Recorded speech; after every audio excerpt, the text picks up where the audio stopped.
like, you can't do that at all. That's a whole, I talk a lot of trash about UNC Wilmington because I went there undergrad, so I had a different experience. Wake Forest, I was more or less associated with the medical school. And the medical school of Wake Forest is diverse. Like, it is Black and brown people from all over the world. It is mad diverse. And the Health Disparities program is actually quite fire. So they got the Maya Angelou Center for Health Equity down. Now, all of that said, Wake Forest got similar demographics racially compared to Wilmington. So I'm sure if I went as an undergrad, I'd feel a little bit different. Number two, we talking about health disparities in the city of Winston-Salem. Wake Forest was involved in eugenics, which is not something that we skimmed over in my bioethics class, my clinical research classes, like my epidemiology classes, because you're trying to figure out, like, we had to pull some researchers from A&T because Wake Forest and Duke both were having trouble recruiting people. I wonder why you're having trouble recruiting people. Maybe because the east side of Winston-Salem remember the eugenics movement. Yeah, so let's talk about eugenics just as a whole. Like, what does that mean, eugenics?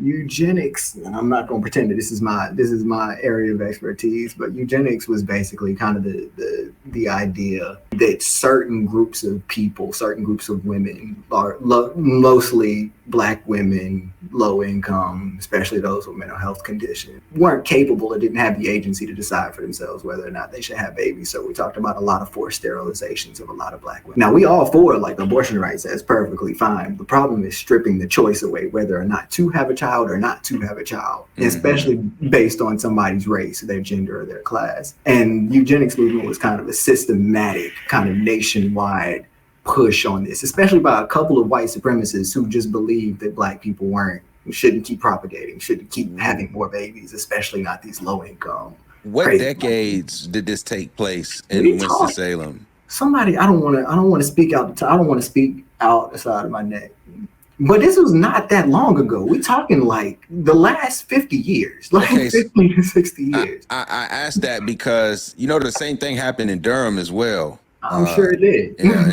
and it's been documented and researched in publications. I think some research out of Duke, but it has been documented that there was something. It was like a whole unit committed to something similar to what you just mentioned, in sterilizing Black women. It's going on a tangent. This is why oftentimes people are skeptical of medical institutions, all that, like, because it's been proven so many times that these institutions have strategically targeted our community in harmful ways.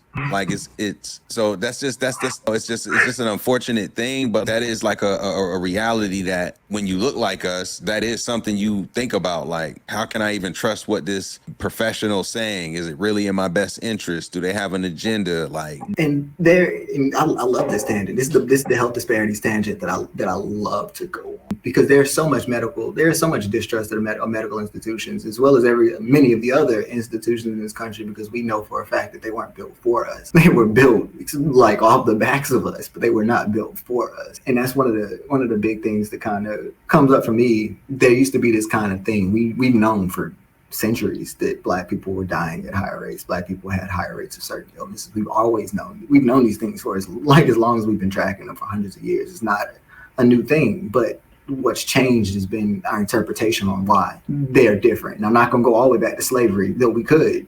I'm just going to kind of go back to like the 90s. When we started really putting out this health disparity stuff, we was like, yo, Black people are dying earlier. We should do something about this. And the response from the public health community was more or less, well, they should eat better and exercise more. Yeah. And like, it's a true enough statement, but like, why are we not eating better or exercising more? Is it because my neighborhood's dangerous and I might get shot if I go outside? Is it because the only food source in my immediate vicinity is a Dollar Tree?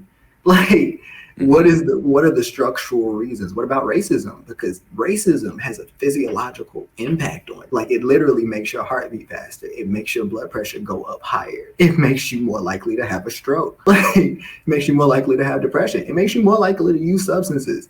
Like, all of the different things. Like, these things have physiological impacts, and it's not as simple as those lazy Black folk don't care enough about their health to get off the couch. No, dog, that woman worked 3 jobs and got 3 kids. And y'all not helping her. So she don't have time to go to the gym today. And yes, it is cheaper to buy a box of Pop-Tarts than it is to get spinach, which is going to go bad in 3 days. Like, there's so many systemic things that go into it.